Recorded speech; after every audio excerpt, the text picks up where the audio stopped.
So I was planning on talking about two beams in a box, and I was hoping that Mohammed will jump in and talk about the courses. So this way we will split the presentations, but I don't see his name in the list. So hopefully he will be here either later on today or on Thursday. And I will just mention a few things about the two beams in a box. It's part of our studio, which is cross-campus precast courses. We have two courses. In the spring, we teach the precast concrete management course. And in the fall, we teach the precast concrete building design, for which this project is the course project. So, you've seen some of these slides. We actually tweaked in the summer the designs so that the loads at failure will be manageable by students in rural areas or distance education students. So we limited the load to around 60 pounds using a 5-gallon bucket of wet sand. It's not going to be filled all the way up to the top. So we use the 24-inch, our original design for the pre-stressed. We use it for the precast beam. We made the mold out of steel. We made several molds for us and for Chico State students. We had 11 students in this class, and a very nice mixture. We have 4 students on the KSU campus. On campus, we have 3 students distance. One of them is from Nebraska, one of them is from California, and one lady from the Army overseas. Actually, she took the class from a distance location overseas. And Chico State had 3 students in class and 1 student overseas as well. The mold for the 24 inches was out of steel. The reinforcement was 5.39 millimeter diameter passive pre-stressing wire, so without any pre-stressing. And the beam was loaded past cracking with around 61 pounds. For the pre-stressed beam, we made the beam longer, which was 36 inches long. And we run into a hiccup there because we are transferring the pre-stressing force, which is in the range of 500 pounds to 700 pounds, depending on how much stretching you do on the pre-stressing wire. When we transfer this on the beefy cross the side members, they still bow or tend to bow when we open up the formwork. They stay straight while the concrete is there and all the bolts are in place, but they bow when this is taken apart. So what we did is we brought a C-clamp and we clamped the formwork from the middle so that we can create some bracing point to prevent this bowing or buckling of the formwork. And we're in the process of making something permanent, like some steel metal piece that will bolt into the top in 2 locations. The mold is made out of steel. Again, we've selected 36 inches long because that will help us break it at about the same, or crack it at about the same load. And then the same steel pre-stressing steel wire was stretched to 1/40 inches to create a pre-stressing force of about 700 pounds. The students went through all the calculations, the design, and they went through the experiments as well. These are pictures I presented in the professor's seminar of the anchorage system. So this is the passive end, and this is the active end. So basically, we tighten these bolts, and they push against this plate, and then they end up stretching the pre-stressing strand. And I will show a picture of how we measure the amount of stretch in the strand. It's a pretty simple but interesting idea. This is the whole mold after pre-stressing the strand before casting concrete in it. And I showed this before. We picked 4 ready-made concretes that will be mixed with water only. We did in the summer hire some students, undergraduate students from Chico State that came to K-State campus, and they did a full program where they varied the water content of all the mixes from 0.08 to 0.14 for mix 2 and mix 4 that was selected. And they plotted a graph where students don't need to go to the lab and test cylinders again. They just need, if they're interested in 2000 PSI concrete, they just take this water mix ratio or this water mix ratio on the smaller end or on the larger water end. Same way with mix 4. They pick the bag that they have from Menards or Home Depot, and they again select the strength 2500, and then they select the water mix ratio from there. The mixing and the casting of the concrete, of course, we oiled the specimens, but it was a little tricky with the pre-stressed beam, because we didn't want the oil to be applied on the pre-stressing wire.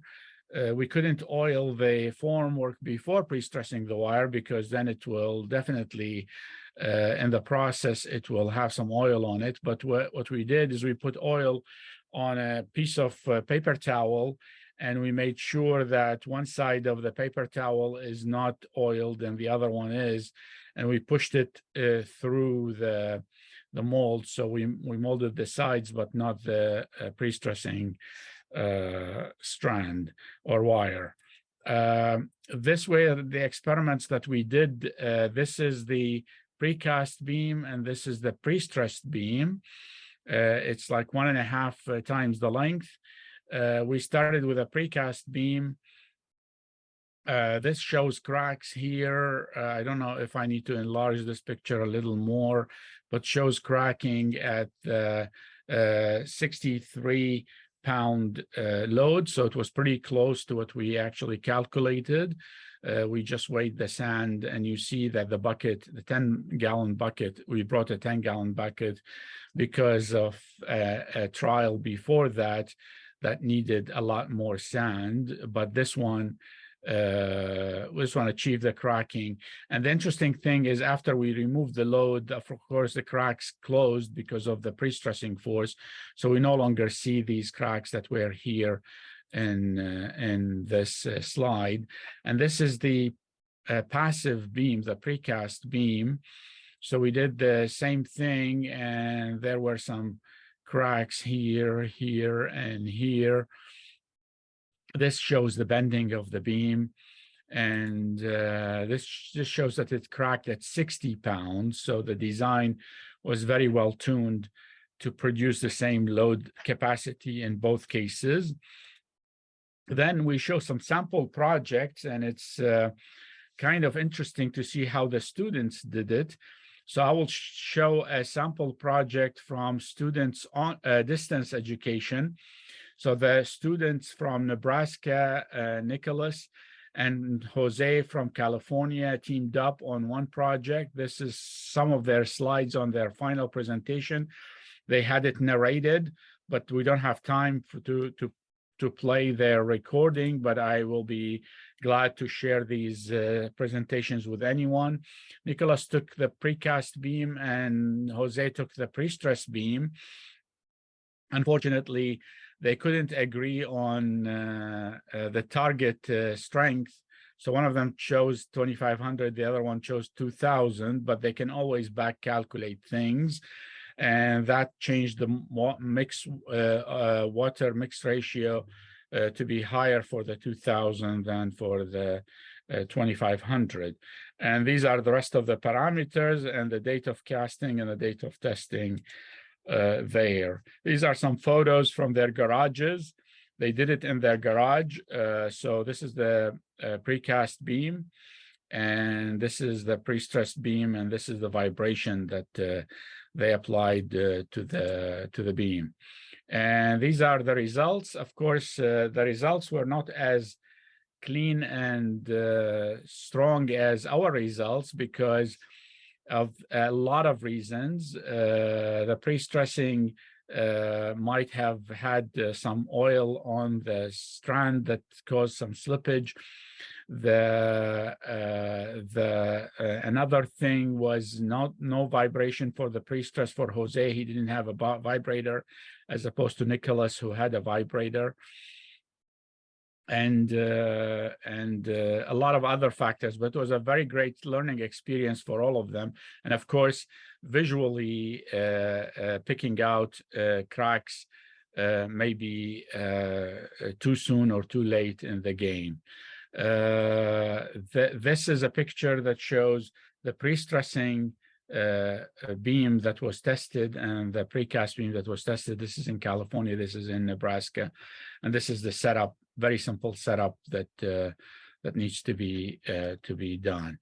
This is another project for on-campus students, and this shows the technique that we used to measure the extension in the strand. What we were doing is we were using a caliper to measure the distance from the plate to the end of the anchorage piece, and as we tighten, this number is going to increase, and we know we need to increase by 0.025 if it's 1/40-inch extension. Some of them chose 1/50, which is less pre-stressing, and that's another reason why the pre-stressing force in the beam for the distance education student was rather low.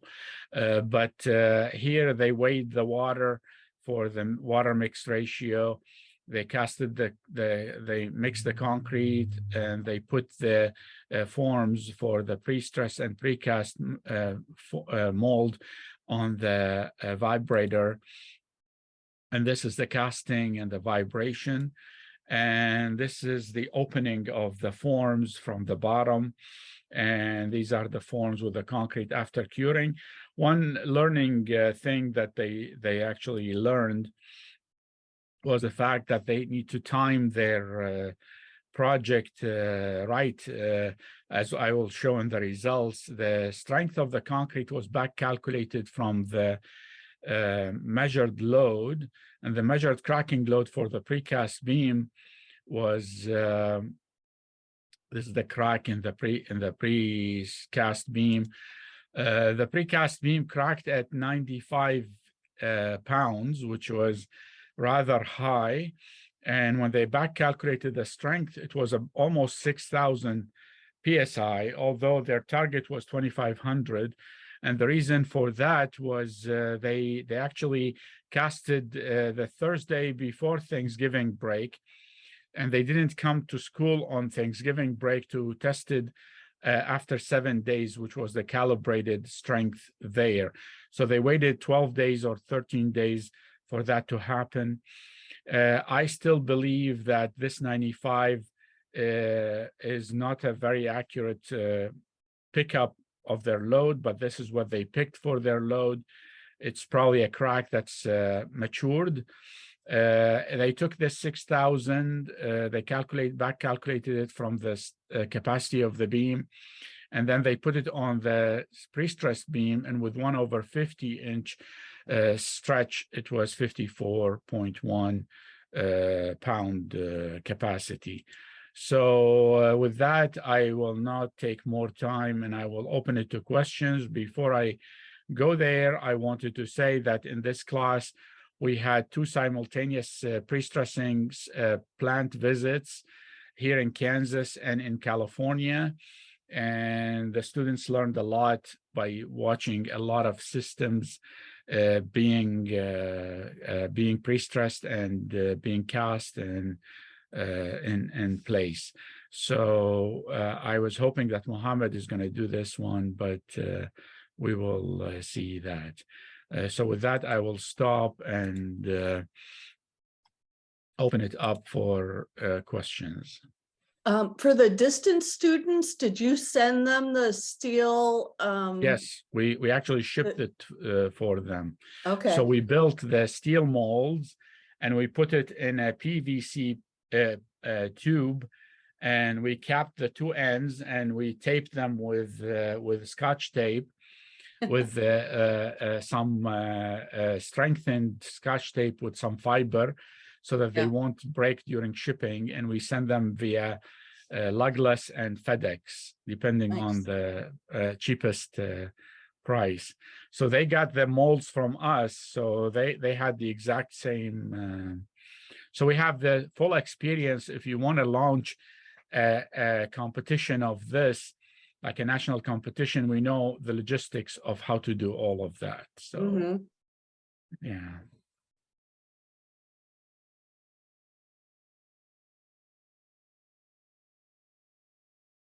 Any other questions for Hayder?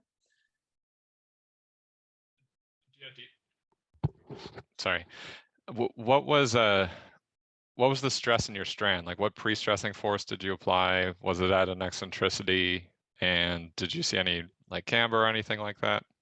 Excellent question. Thank you. The pre-stressing strand was in the middle of the formwork. So it was 1.5 by 1.5 inch to reduce the weight and to reduce the load that is required to crack this beam. So it was concentric load so that simplified the calculations also. The pre-stressing force in the strand varied between, like, different teams selected 1/40 inch displacement extension in the strand, and some selected 1/50, which reduced the cracking load for these pre-stressed beams compared to the other ones. If everything was tuned correctly, the 1/40 was supposed to correspond to 60 pounds of cracking load. There was some camber, but it was not very much because of the no eccentricity and Did you measure like the elastic shortening when you transfer the strand? Yes, we use the caliper to measure that. Due to the fact that we left the pre-stressing beam in the mold only for 7 days and then tested it, we didn't get a chance to have a lot of losses other than the elastic shortening. Thank you. Yeah, it's a really neat idea. Yeah, the students had a lot of fun, and they recommended some improvements to the program, and they're all recorded in their voices in their PowerPoint presentations that we played for all the students, and all the students got to score the other students. So half of the score for the presentation was from the professors, and the other half was from students scoring each other. So it was a lot of fun.